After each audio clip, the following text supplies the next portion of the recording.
اعتزالي الاعتزالي اللي انتوا منتشر.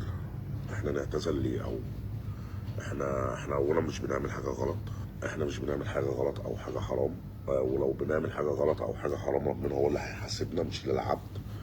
وفي الاول ولا في الاخر احنا كلنا ميتين. أنت في نفسك تؤمن أن ما تقوله غير صحيح وغير مقتنع به، هذا ما يظهر على وجهك. وصدقني أن وفاة صاحبك المغني هي رسالة لك من الله ولكل إنسان غافل عن الآخرة أن يستيقظ قبل فوات الأوان. وصاحبك المغني لم يكن يدري أنه سيموت قريبا، وأنت كذلك، وأغلب الناس يظنون أن الموت بعيد عنهم. أقول لك لا يا صاحبي، الموت أقرب إلينا من شراك نعلنا. ولو كنت تؤمن بغير ذلك فلماذا قمت بحذف كل فيديوهات صاحبك المغني؟ بالتأكيد تعلم في نفسك أن كل هذه الفيديوهات ستكون عليه سيئات جارية، فلذلك قمت بحذفها. فلا تكابر يا رجل، أنت قلت بأننا كلنا سنموت، فلماذا العناد؟ ولماذا تغلب مصلحة الدنيا الفانية التي ممكن أن تزول في ثواني في لمح البصر على جنة عرضها السماوات والأرض أعدت للمتقين؟ نسأل الله سبحانه وتعالى أن يهدينا ويهدي قلوبكم إلى ما فيه الخير.